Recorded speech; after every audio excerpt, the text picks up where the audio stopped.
Super. So first of all, thank you to Raul for inviting me to have this exchange, to the gallery for the invitation as well, to the Kordansky team for making it such a smooth operation. It's been fantastic. And so I thought I'd start with a little intro of Raul, and it's going to be quite schematic because I think the biographical information will come in relation to the paintings. So Raul Guerrero was born in Brawley in 1945. He attended junior college in San Diego, where John Baldessari was one of his teachers. What a privilege. He went to Chenard Art Institute in the 60s, an institution that produced a whole generation of important Southern California artists, Ed Ruscha, et cetera.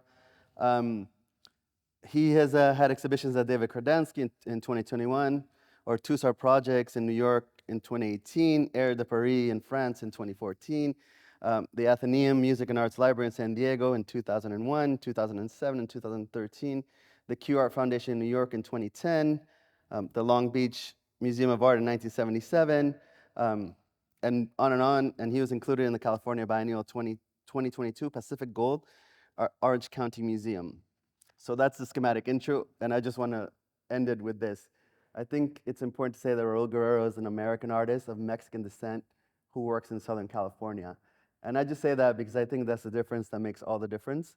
It's the kind of thing that is not in that definition, right? So he's not a Mexican artist, he's not a Mexican American artist, he's not a Chicano artist. And I think what this opens up is a possibility of thinking of hemispheric histories, of having a large kind of lens on how to look at the Americas. And I think I wanted to start. So I recently wrote a text on Wilfredo Lam, and one of the people I quote is Roberto González Echevarria, who's a Yale professor, and he says that the birthing scene of America, right, the moment of contact between the old world and new world, involves, and I quote, a chronicler possessed of writing, asking the native to unveil his or her secrets, and the native doing so, but only by gradually usurping the chronicler's place and turning the account of this confrontation into something quite different from what was intended. End of quote. So I think as we kind of go through the show, hopefully that quote provides both a context, but we can fill in its meaning. So with that, I think the first thing I want to kind of ask you is, yesterday you had this kind of very interesting observation where you said that although you've been starting to exhibit quite a bit in recent years, some of your recent shows have been more discrete paintings brought together, sometimes for different time periods. And that what you liked about the show was that it was a kind of unified whole, that you kind of thematized it from the beginning and built out a series of paintings that relate to each other. So I don't know, maybe that's a place for you to start telling us about this. Should I use this mic, by the way? Would this help, or this would help also? Okay. So yeah, thank you. This is really quite an honor to turn it on. Okay, here we go. Yeah, this is a great honor for me to be here and to discuss my work with you, and to have Gean here to moderate this and to interface with me. But I'd like to just backtrack a little bit and discuss in general what I've been doing for the last 30 years. Beginning around 1990, I was in the Black Hills of Dakota, returning from Iowa, where I had been taking photographs for a new series of paintings that I intended to do, which was going to be part of a larger project which had to do with 3 cities or 3 spaces or 3 environments. One was one of the painting projects had to do with Tijuana and the nightlife in Tijuana. The other had to do with Venice, Italy. And then I had gone back to Iowa to do research on this land, which in a way was, maybe in my mind, was to go back and see what the true Anglo was like, that wasn't tainted by any kind of, in general, by a lot of, cultural exchanges, like with, people coming in, like Southern California, a lot of Mexicans, Asians, etc. It was the true Anglo is what I was thinking. So it would be like, so the show then would be three-part exhibition, Iowa, and then Tijuana and Venice. And I had been interested in the idea of subject and object due to maybe the influence of Marcel Duchamp, using ready-mades as singular objects, which would then be interpreted by the viewers, and you take from it whatever you wish, the urinal or the bottle rack, etc. And I concluded, well, at a certain point, that that if an object can be an artwork, well, then a specific situation could be an artwork, like a city or a place or a moment in time or an emotion. So that was what I was thinking when I was creating these projects. So then each project in turn would be dealt with in a very specific way, sort of following the idea of what was the name of the architect in Chicago who said that form follows function. So therefore, the way the image was going to look was a consequence of the function. So therefore, like maybe the paintings from Tijuana were painted in a more kind of expressive way, maybe alluding to the School of Paris, colorful and lines, a lot of line work, etc. So Louis Sullivan is who said that. And so I had always adhered to that idea and still do to a great degree. Anyway, so returning from the Black Hills, or returning from Iowa, I stopped in the Black Hills. And then I had this, maybe what you would call an epiphany. I thought, I know the Black Hills, but I know it only through media, through literature, through films, through TV. And I thought, but here I am in this reality. What I thought was formally true, but it was true only because I had seen it in media, all of a sudden didn't apply to what I was embedded in. I was now embedded in the actual Black Hills. And I was beginning to think of this place as a reality that I had never really thought about, because you can't really understand the reality until you are in the reality. You can't do it through media necessarily. So then I thought, well, God, if this is true, then what about the continent itself? What if you were to think of the continent as an object, in the same way that I was thinking about the previous three projects that I just discussed? What if the continent could be explored in order to understand for myself the history, and in the process began to understand the context that I was embedded in as an individual growing up in, Southern California.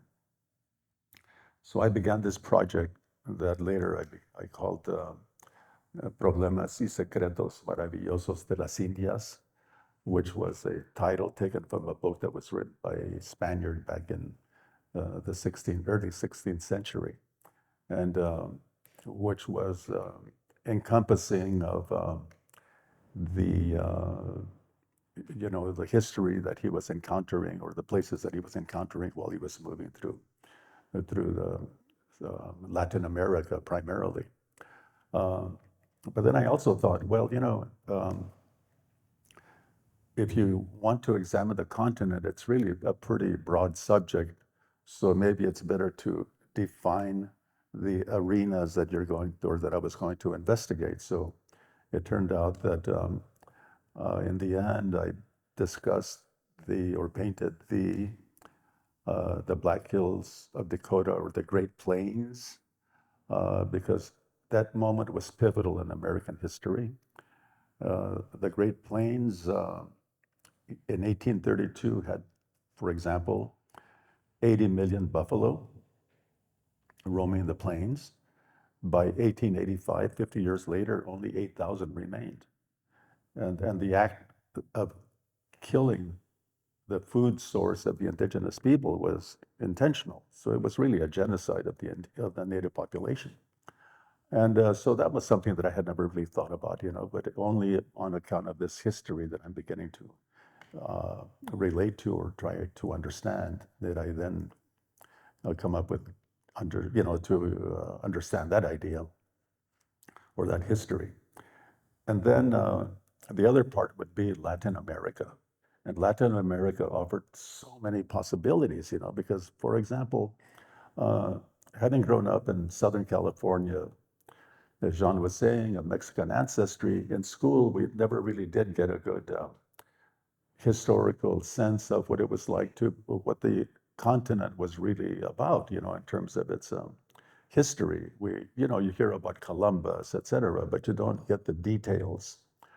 And then the third part was going to be how the first two parts convened or came together in Southern California. Because since that's where I'm from, I figured, okay, that would be interesting to have these first two parts come together here, because then that would be the environment that was created by these situations. So I don't know why. I guess I couldn't figure out what to do with Southern California. And one evening I was reading the autobiography of Luis Buñuel, and he was talking about bars and how we like to go to bars, like the Oak Room here at the Plaza in New York. And what's the name of the other one?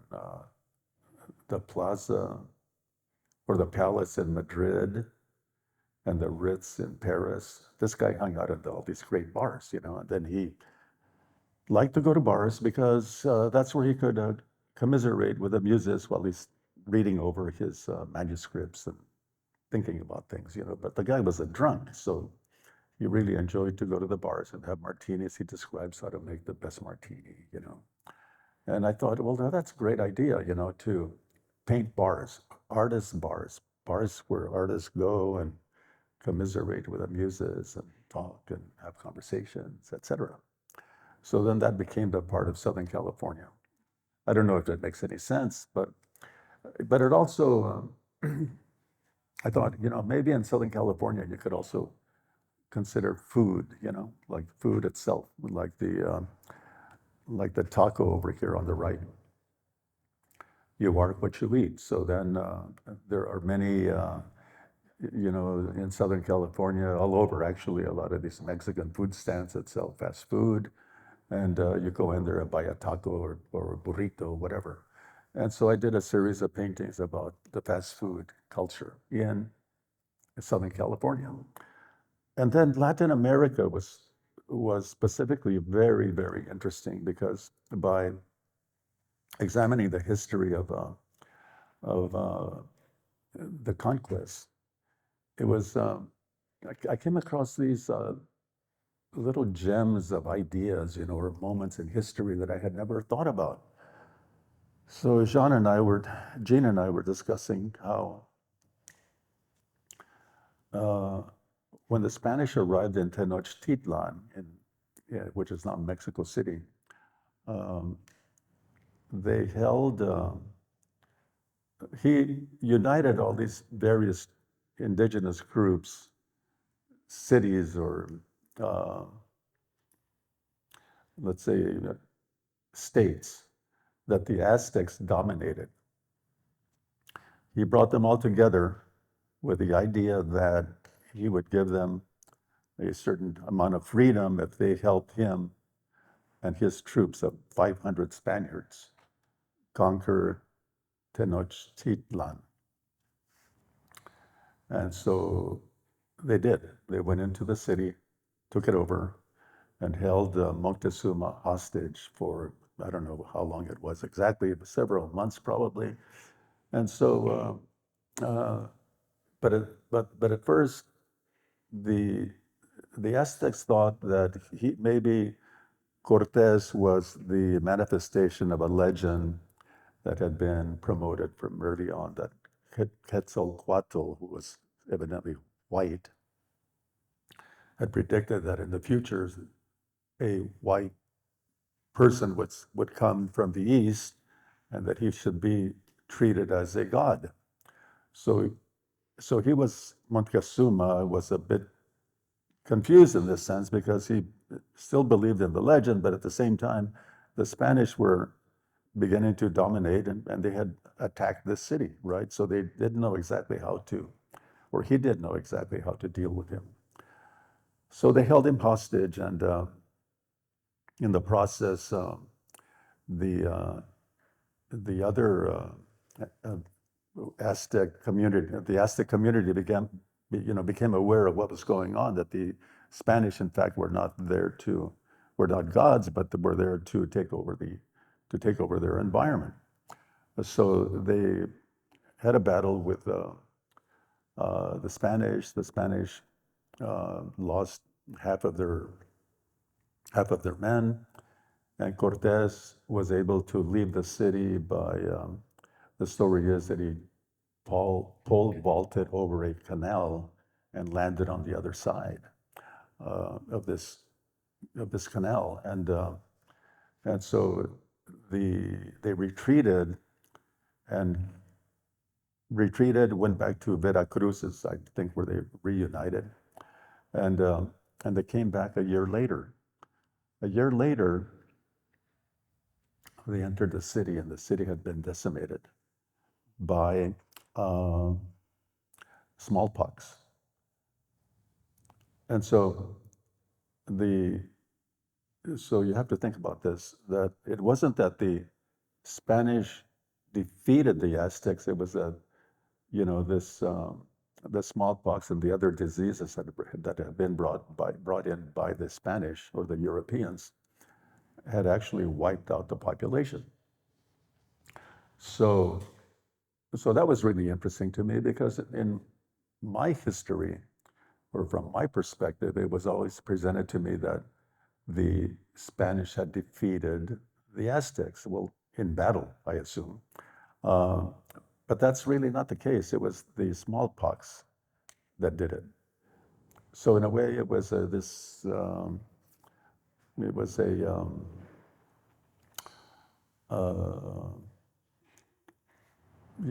unknown enemy that came along and wiped everybody out.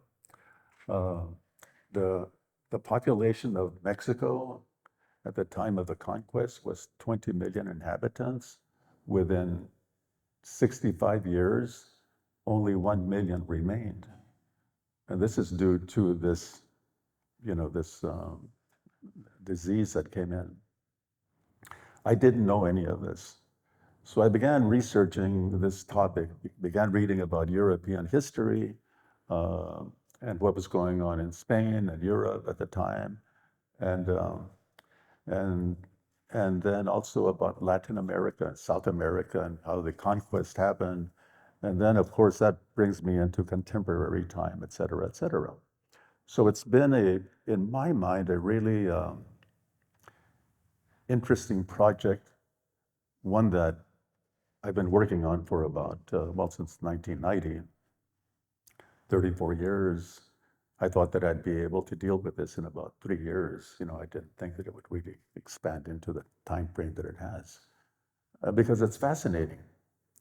And I also I began to realize that, or I realized that this was really a project that was a way to understand the context that I was born into, And I tend to think of my work more as an ethnographer. I see myself as an ethnographer artist, I guess, thinking that by understanding the environment historically and culturally, I understand myself, which is the best way for me to move forward with my creativity, versus thinking of myself as doing somebody who does, like, let's say, flat painting, which is quite different. You see what I mean? And like abstract expressionist painting is about something else. So long way around to the question. It's fantastic. It's fantastic. I don't think I'm on. Yeah. Thank you. Fantastic. It's great to have great storytellers with you, because they make the job easy. You did say something that I thought was you said you cannot understand reality through media, right? And you're talking about the Black Hills. And I Yes. actually think what's really interesting about your paintings, it's almost the opposite, right? They almost claim that you cannot understand history without some kind of mediation and some kind of media. Uh, I remember being in your studio and you had a painting of conquistadors. And after looking at it for a few minutes, I was like, but that is Klaus Kinski and Wim Wenders' Aguirre, the Wrath of God. That is That's not a true. Spaniard. So there's something about, increasingly there's this interest in looking at the hemisphere and hemispheric histories and ancestral knowledges. And I think it's a complicated subject because there's no unmediated access to these realities unless you're raised in a community and you kind of, and even then I would think it's quite hard.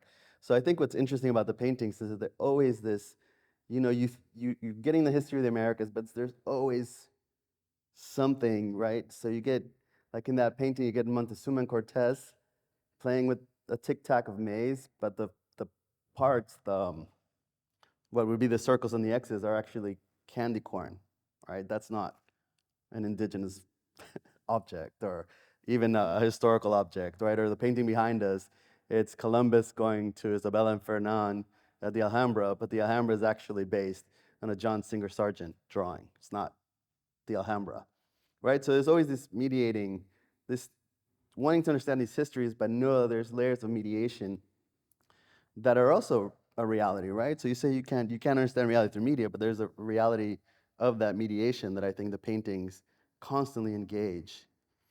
So I don't know if there's a question there, but maybe you can address some of this. That's an interesting observation because it's true. Now, how can I paint men in the 16th century in 1532 traveling down the Amazon jungle? You know, how can you do that? Well, I can't really because I can't shift myself in time to be there in actuality. But if I saw the Klaus Kinski movie, Aguirre, Wrath of God, I figure, well, okay, I can appropriate that image of them going down the river, and here they, they serve as a vehicle or as an image that I can then use for my purposes, which was in that particular image that Gean is discussing. It shows two men. They're going through the jungle, and they're looking towards the river, and they see these natives. Maybe, I'm not sure what native tribe they would be, but they see natives and they're fearful of what's going on.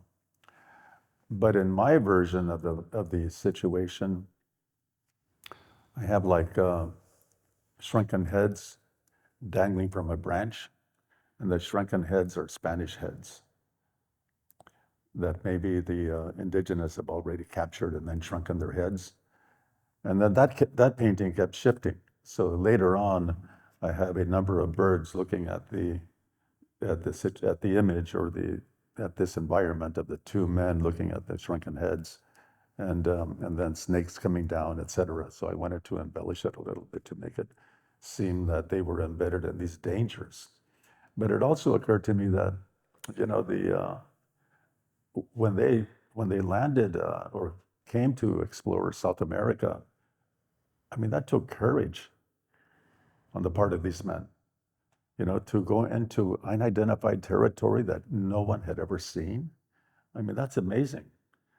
So I was trying to also represent the courage of these Europeans exploring these lands, because since I'm 40% indigenous from northern Chihuahua, northern Mexico, and the southern U.S., and the other part is Spanish, mostly Spanish, like maybe 39%. And then the other percentage is every place that the Romans settled back in the, first century, Ireland and stuff like that. So I can't really demean or represent the European part, because in a way it's like demeaning myself, Anyway, so yeah, I use cull images from movies or sources and different elements in order to create the imagery that I want to discuss or to express a thought with. You see, so I'm not opposed to using something out of Klaus Kinski, not Klaus Kinski, but who directed? No, it wasn't Wim Wenders. It was Herzog, yeah, Werner Herzog. So so a lot of the paintings here, like the one behind us, which I think is pretty interesting. It's I know that it's very cliche to talk about Columbus, you know, but dig this. Look, at the time that Columbus went to the court of the Spanish in Granada, the Spanish had defeated the Moors who had settled in southern Spain since, I don't know, 2nd century probably. And they created this wonderful, beautiful, magical, almost Disneyland-like edifice, fountains, et cetera, et cetera. So the Spanish king settled in this palace in 1492. So Columbus goes there and offers this idea to them. Look, if you can give me the funding to launch an expedition that goes westward, I think I can find a route to Asia that will make it easier than transporting goods from Asia over the Afghani mountains, et cetera, you know, the China Road or the Silk Road. And so they said, okay, we'll fund it, you know. But Columbus had figured, using a cartographic map from 1491, that it would only take 2 months to cross the ocean if you went eastward or westward. So that was the idea. So he thought that it would only take, because the cartographer who did the map had underestimated the size of the globe. I mean, it wasn't that they thought that the land was flat. I mean, they already knew that the world was circular. And but he underestimated the size, thinking that it was 25% smaller than it actually is. So from Columbus's calculation, it made sense that they would be able to reach land within 2 months. So they went westward. Little did they know that there was a continent, this continent, blocking their way to Asia. And that's 500 years ago. So I see this image, this idea, as being momentous, you know, in the sense that the funding led to the discovery or the encounter with this continent 500 years ago. I mean, that's nothing in terms of time. So I find that really quite interesting. And then Gean said something, because we were discussing the paintings last night, that was really quite interesting, that the takeover of southern Spain ended the control of the Moors over that region. But at the same time, a new exploration began. It was like how did you say it exactly? You don't remember, but it was like the ending of one leads to the beginning of another, which is fascinating. So if you think of this continent and what's happened, what's ensued in the last 500 years, it's really pretty amazing. You know, it's almost surrealistic if you think about it. You know, even us sitting here in this room, it's almost surrealistic that here we are, the descendants of all these histories, and we're you know, it's new, but it all began because of this. So there we are. Yeah, I think I want to push back a little bit on that. Just because I think so. You look at the painting that's at the entrance, which is the same two royal figures, and then they have the papaya and the toucan. So I think while the European arrival has consequences. It has consequences back on the continent, right? So all of a sudden, Europe is no longer the same. And I think just going back to that original quote, where like the chronicler, right, the European arrives and wants the secrets of the land, but in those being disclosed, the chronicler himself or herself changes. I think you could think of this as at cultural dimensions, right? So Europe changes when it comes to the Americas, but also Europeans change too. They become, one part of them becomes these these terribly enclosed figures. So instead of having these porous borders to their identity, um, and seeing what the indigenous populations could bring in terms of different ways to understand the land or the cosmos, they kind of seal that off. So in a way, things swell, but things also shrink, right? And the Europeans who arrive also become um, miss all kinds of opportunities to become different kind of people. Yeah, very interesting about that. I, you know, because of, I think that probably in North America it was a little different than in South America or Mesoamerica, because in Mesoamerica the Spanish tended to integrate somewhat with the native population, whereas in North America that wasn't the case. I mean, that was very, that would happen only, occasionally. And that's pretty interesting. Also, the whole development of the incursion of, let's say, Europeans into the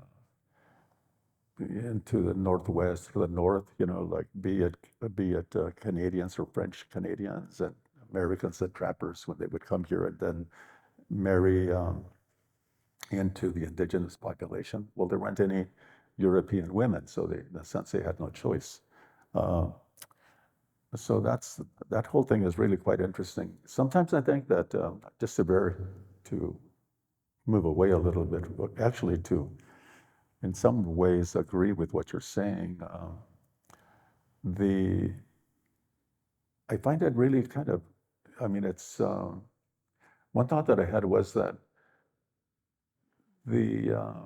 is it possible that the European marrying a woman of indigenous history and their offspring is in a mestizo like me? I'm a mestizo, okay? But the mestizo doesn't have the same rights as a European, both, European ancestry, where the woman and the male are Spanish, born in Mexico. And so you are already cast in this subservient position. And then this goes on and on and on and on. And so at what point does one gain this sense of individualism and no longer feel subservient to the European culture? Does that make any sense? I mean, there's a sort of an inbred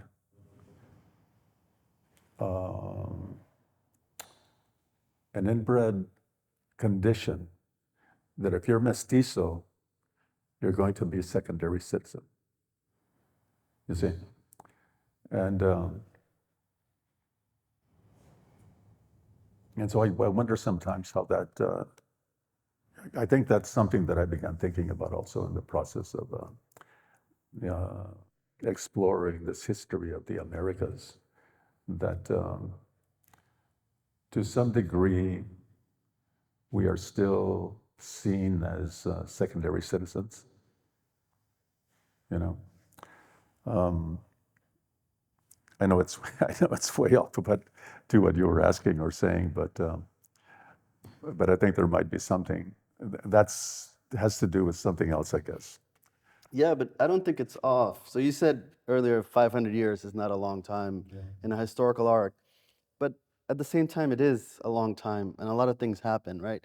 So then these balance sheets are hard to to parse if you don't think in kind of historical terms, because yeah, while New World cultures were created, the contact with the Americas also authorized the creation of an enslavement industry that lasted a very long time. And while it's true that there's mestizos might have been second-class citizens, there was also the emergence of a white Creole class that seeks independence precisely because they're scared of slave revolts and indigenous revolts. So it's, 500 years, it's not a long time. It is a long time as well, where so many historical dynamics are kind of moving. Yeah, and it's just a complicated process, and I think this is what hemispheric histories are. They're these long, complex processes that easy answers are just not available.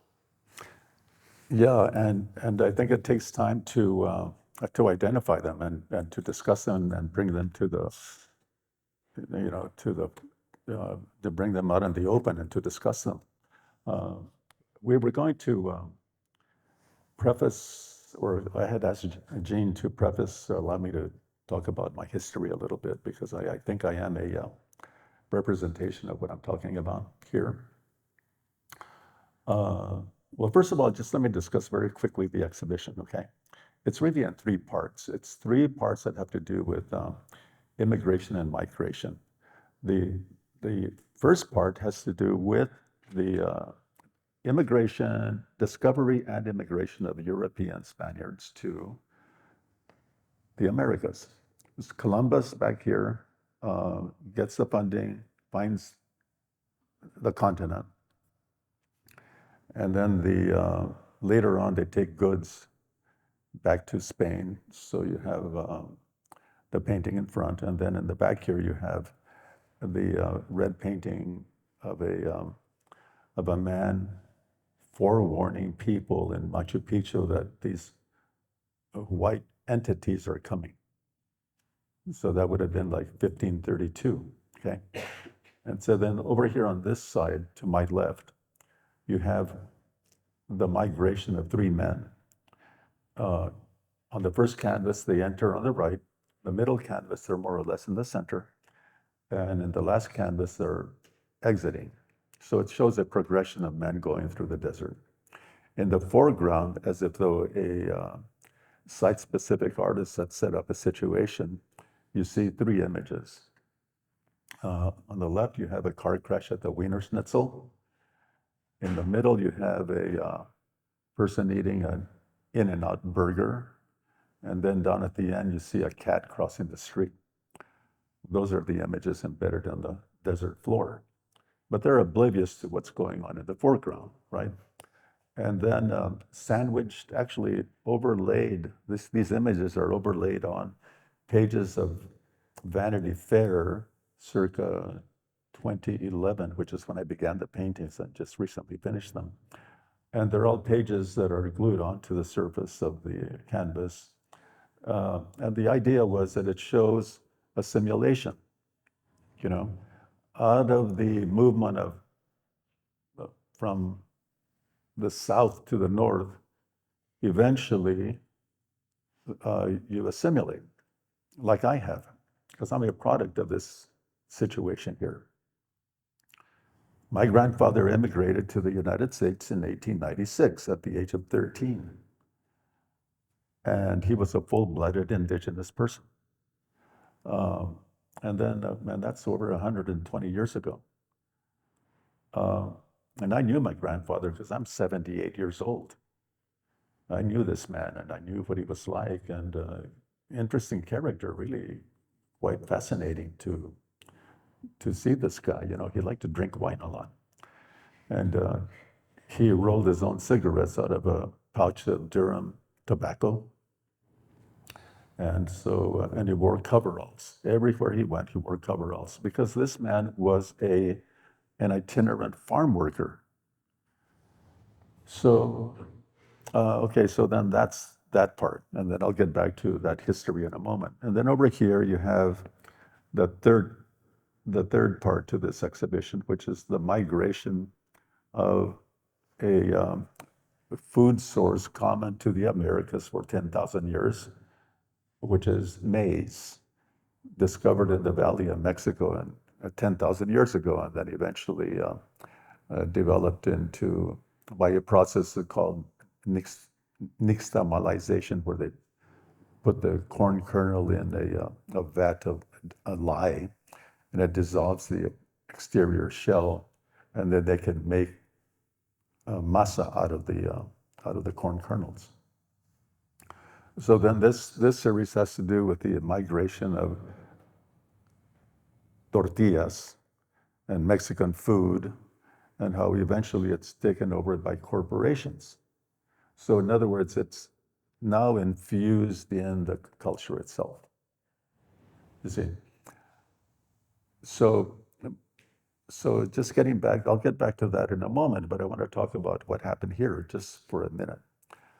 So my family, then my father was worked in the fields. He was a field hand and he drove a truck. My mother was born in the United States, but was raised in Mexico in Sonora State. And she came from a family that was fairly well educated and just really, definitely more cultured than my father. So it was through her that I really began to read a lot and study history and storytelling. They were really great at storytelling. Her family was. And but they continued, especially through the Depression, the 30s, continued working as migrant workers. And we eventually, when I was born in Brawley, California, and we settled in a small town near Brawley in Blythe, California, which is on the Colorado River, adjacent to, on the opposite side of Arizona, and about 70 miles north of Tucson. So every year we would go up to the San Joaquin Valley and work in the fields. Starting from Blythe, we would go over the mountains and then down into the San Joaquin Valley. And from there, began looking for work for 3 months while we were out of school. And then we would settle in these camps, which were really quite interesting. Oftentimes you would, for example, once you crossed over the mountains that led to the San Joaquin Valley, and you would get to Bakersfield, there was the Kern River. So there were these places that were for the migrant workers to camp. And there it was really fascinating. You would have gypsies, you would have Okies from Oklahoma, Mexicans from not only all of Southern California or California, but also from Texas. All of the Mexican people would migrate over to the San Joaquin Valley to work in the fields. And gypsies that had wagons that were being pulled by horses. This is like in the early 50s. Post-World War II, there hasn't been the industrial development that later came in the 50s. So, I mean, this is, and then you would follow the crops, the first one being cotton. You'd pick cotton, and then you would pick onions. And then from there, you would go and pick,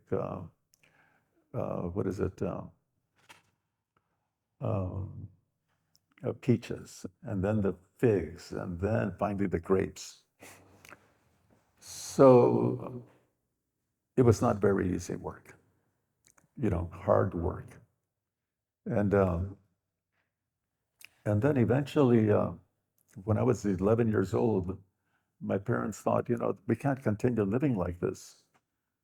This is just, it's not getting us anywhere, okay?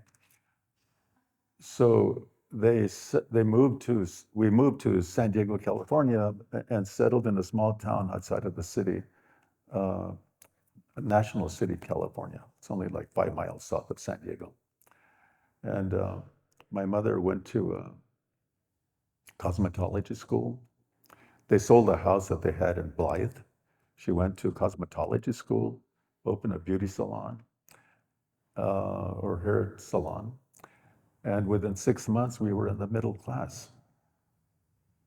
And we bought a house for $15,000 with a down payment of $3,000. Brand new house, just brand new. And it was amazing to shift from that previous history to this new history. Unbeknownst to me at that moment was that John Baldessari lived about half a mile away. Although I didn't meet John until I went to community college in that area in '64. So, and then from there, my awareness of the art world began. And then I eventually enrolled at the Chinard Art School and move on, right? And here we are. But this whole thing is really a manifestation of the history that I've been through, which is also a history that many of us are going through or have gone through. And I think it's really important to understand our history in order to progress, or let's say assimilate. But assimilate in a way that is gives you a certain, where you understand yourself as an individual, not just somebody who is not recognized within the community. So to be in the gallery here is really important. To go from picking grapes at the age of 16, because my parents continued sending me to Fresno to pick grapes, and I would stay with my grandmother and her third husband, who was a Hindu. And I loved it. I loved being there because, the way grandmothers treat you is always fantastic. And then by that time, she's learned to make curry chicken, chapatis, and things like that, So I dug it, I really loved it, and then the way they treat you and everything. But I didn't like picking grapes. And so at that moment, I'm thinking, well, man, I've got to change my life. And things moved on, and I'm at the Chinard Art School. So then I get to this exhibition, and I begin thinking about, well, what is this about? And one thought that I had was that, in the evolution of Mexican food throughout the country, one of the ideas is that the subtext could also be that, what if the lady over here making tortillas is imbuing the product with a certain kind of philosophy or sensibility or something that goes back 10,000 years, and that somehow it's transposed into the country, in the form of the food.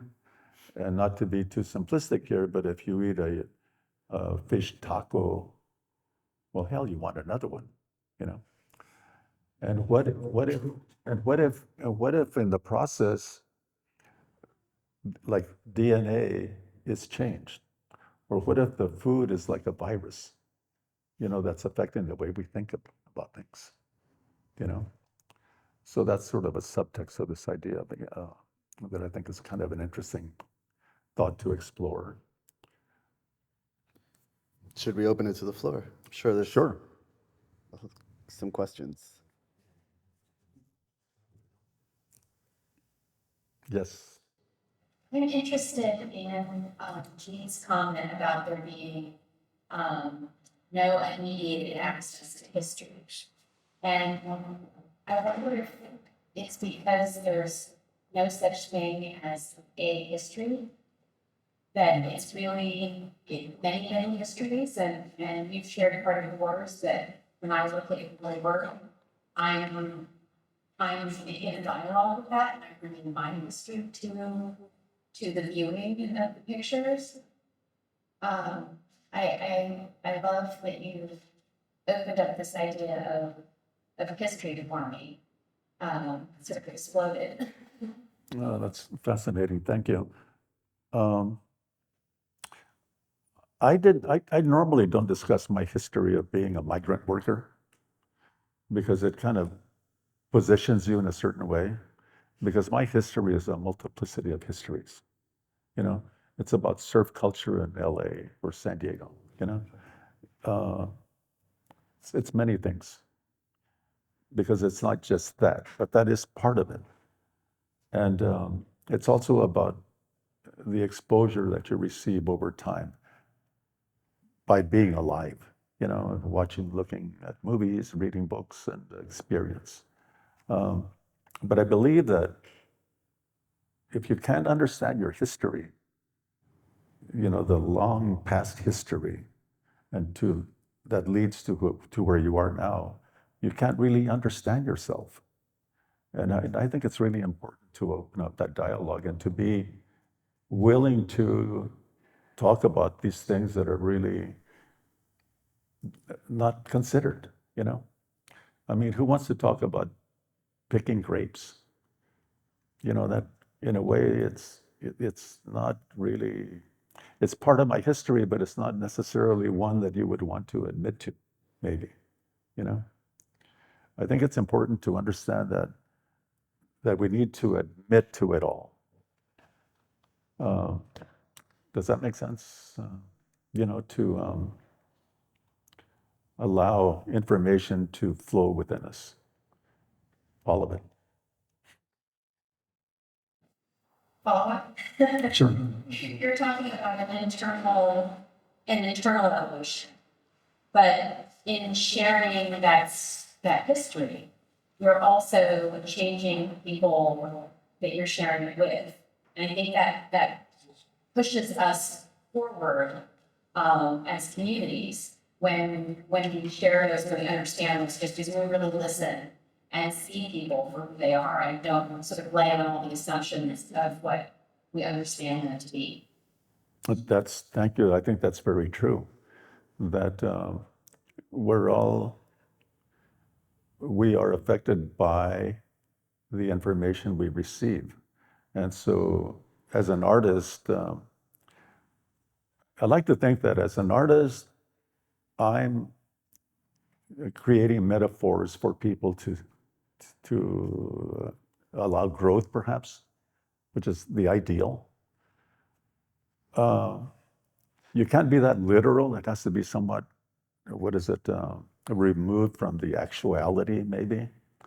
It's better to have it as in an art form, to have it be a bit more, neutral. You know, it can't be too didactic. It has to be presented, or the painting or the works or the exhibition has to be presented in a more kind of abstract manner. Not literally abstract, but just an abstract thought, you know. Because if it's too didactic, you know, you lose it. You know, I would like to think that listening to me or looking at my paintings allows you to do what you just said. Yeah, thank you. Any more questions? Yes? All works. So this side and that side, I think the colors and the line forms are different. What do you like? Why is this is more like in this kind of style one, the other side is the other totally different style? Well, if you know the desert of the Southwest, it's very bright. So for that reason, I needed to make the paintings the way they are. And over here, the colors tend to be more, not, I don't know, I don't want to use the word whimsical, they're brighter because that's what they had to be. I have no idea why. I would like to talk just for a moment about that painting in back, which I think is really important for this collection. The one of the corn cobs forming a tic-tac-toe, because maize comes in different colors. You know, indigenous maize, it comes in blues and yellow, of course, white. And then as Gean said, I used candy corn to identify the circle and the square, or the cross. And then I have Cortez playing Moctezuma. And then down at the bottom, this is important, you have Cortez winning 6 games and Moctezuma has won 9. And the story goes that when they had Moctezuma captive or hostage, they would play games, and every time the Moctezuma lost, he would give the Spaniards gold, which was a big mistake, to give the Spaniards gold, because he wanted them to go away. So he figured that if he gave them gold, if they won, he would then that they would then go away, you know. But that was not the idea that actually. I mean, that was the wrong idea. But I think that the painting alludes to, that's called the Lost Codex of Moctezuma, as if there was someone, an artist back then, had painted it and then it got lost. But the painting is really a prediction of what's to come. And what's to come is what ensues here. The maize, the old lady is making the tortillas. You then have the tostada combination painting. And then you have the Del Taco, which is finally, you know, it's incorporated. It's corporations take it over, right? So in a way, the Moctezuma, by winning, is predicting what the future is going to be, that they'll eventually take over. And I like to think that in some respect, it was a soft conquest of the continent, or reconquest of the continent. It wasn't a brutal one, but it was a soft reconquest. And in some respects, it could be, you know, because if you walk around New York City right now, and you go to any restaurant, etc., most of the people are from Latin America, and specifically Puebla in Mexico, the Latinos. And I'm not saying that it's a takeover, but a lot of people are coming from Mexico or Latin America to New York and the rest of the country. I think that show also should be seen as a celebration of what can happen. You know, it's not a negative, it's a celebration of what happens when societies merge. You see, this is a celebration of what our history is in the United States. And because I'm an American and I'm a product of this history. And to create a body of work like this, considering the history that I came out of, I mean, that's pretty amazing in actuality. You know, it doesn't happen very frequently. And then to see these paintings in New York City at a hip gallery in Chelsea, well, that's how cool could, you know, how much cooler can it be, you know?